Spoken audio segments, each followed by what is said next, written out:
Here's a thought experiment that sounds like a gift. Go back to 1942 and delete one project from history. The atomic bomb is never built. Not by America, not by Russia, not by anyone ever. No Hiroshima, no Nagasaki, no fallout shelters, no doomsday clock, no button that ends the world. That world should be safer than ours, right? But when historians actually run this scenario, something disturbing happens. The body count doesn't go down. It might go up by tens of millions because the moment you erase the bomb, the questions start piling up. If the bomb never falls, how does the bloodiest war in history actually end? Why is America still handing out medals minted for a battle that never happened? Could Japan have been sliced in half by a wall like Korea? Why did two superpowers who hated each other's guts spend 50 years without firing a single shot? And would they have held back without the bomb? How close did our world come to ending by accident? And what would quietly vanish from your hospital and your power grid in a world that never split the atom? By the end of this video, every one of those questions gets an answer, and each answer is stranger than the last. So let's get into it. Let's start with what the bomb actually cost, because we can't be honest without it. August 6, 1945, one bomb, one city, Hiroshima, roughly 140,000 people dead by the end of that year. 3 days later, Nagasaki, around 74,000 more. Two flashes of light, over 200,000 human beings gone. So erase the bomb and you save all of them, right? Hold that thought, because here's the first thing.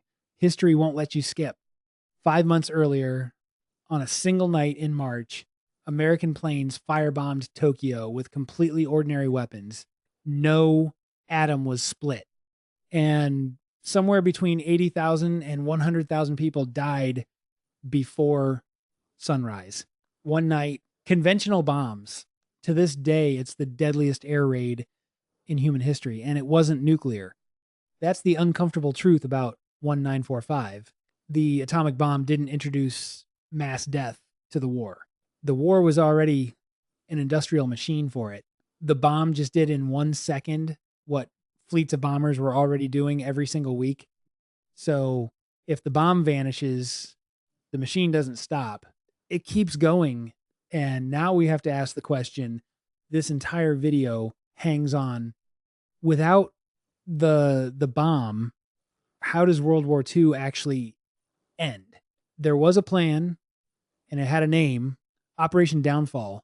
The largest amphibious invasion ever conceived, bigger than D-Day, X-Day, November 1, 1945. American forces stormed the beaches of southern Japan, then fight the length of the country toward Tokyo against a nation ordered to resist to the last person. Planners wargamed the cost, and the projections were so horrifying they're hard to say out loud. Hundreds of thousands of American casualties. Some estimates ran past 1 million. Japanese deaths, soldiers and civilians together, projected in the millions. And if you think those were just scary numbers on paper, here's the detail that should give you chills. America was so certain of the bloodbath that it minted roughly 500,000 Purple Hearts in advance, the medal you receive for being wounded or killed in combat. The invasion never happened. But the medals didn't go away.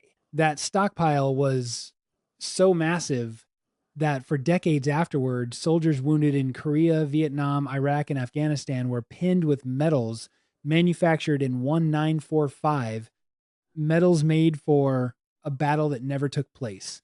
Every single one of them is a message from the timeline we escaped. So no, deleting the bomb doesn't simply save 200,000 lives. It very likely trades them for millions. But how the war ends is only the beginning of how strange this timeline gets. Because there was another army coming on August 8, 1945, 2 days after Hiroshima.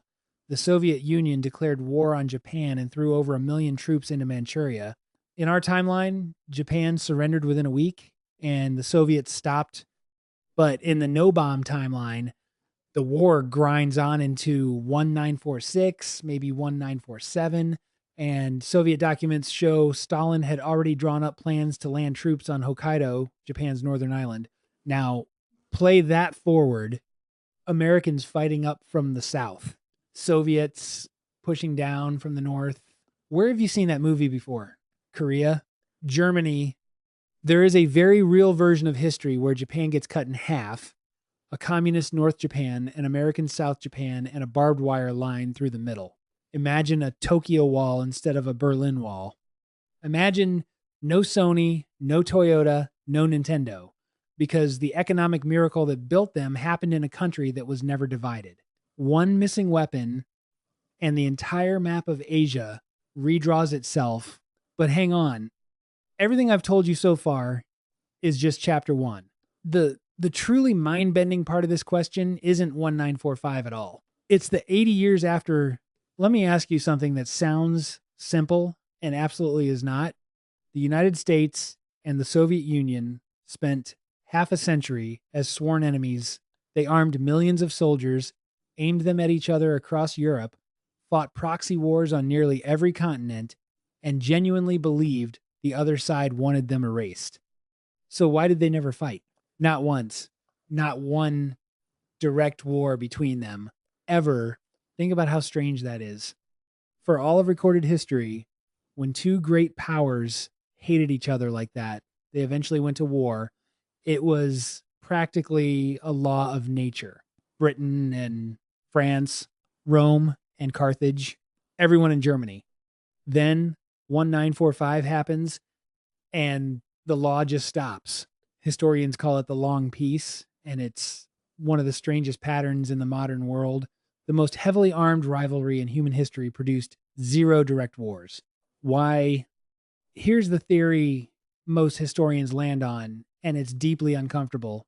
For the first time ever, both sides knew that winning was impossible. A war between nuclear powers has no winner, just two losers and a burning planet. The bomb didn't make war immoral. It made it pointless. Now delete the bomb, and that logic vanishes with it.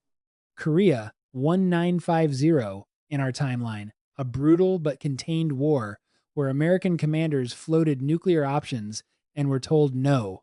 In the no-bomb timeline, what exactly keeps it contained? Berlin, 1948, Stalin blockades 2 million people, and in our world, he eventually backs down.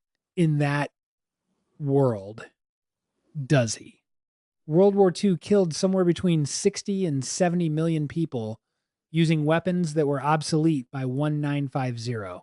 Now imagine World War III, fought in the 1950s, with jet bombers, napalm, and nerve gas between two superpowers with nothing to fear but losing.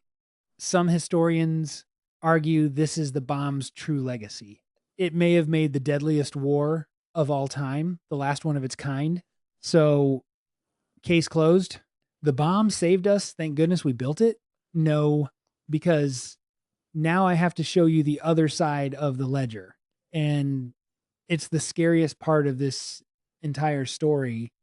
October 27, 1962, the peak of the Cuban Missile Crisis. A Soviet submarine called B-59 is deep underwater, cut off from Moscow, being rattled by American depth charges. The crew has no idea if the war has already started above them. The captain wants to fire their nuclear torpedo, but protocol requires the senior officers on board to agree. One of them, a man named Vasily Arkhipov, says no. That's it. That was the safety mechanism. One exhausted man in a hot metal tube saying no is part of why your city is still standing. 21 years later, it happens again. September 26, 1983, a Soviet early warning system reports 5 American missiles inbound.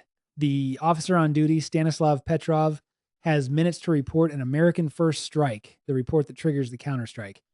But something feels wrong to him. Why only 5 missiles? He calls it a false alarm. And he's right. Sunlight glinting off clouds had fooled the satellite. Read that again. Sunlight almost ended the world. So here's the honest, mind bending truth about our timeline: the bomb may have prevented World War III, and it also nearly started it by accident more than once. Deterrence didn't remove the price of great power war, it just moved it off the battlefield and into single moments of human judgment where one person's gut feeling carries the whole species. We are not living in the safe timeline, we're living in the lucky one.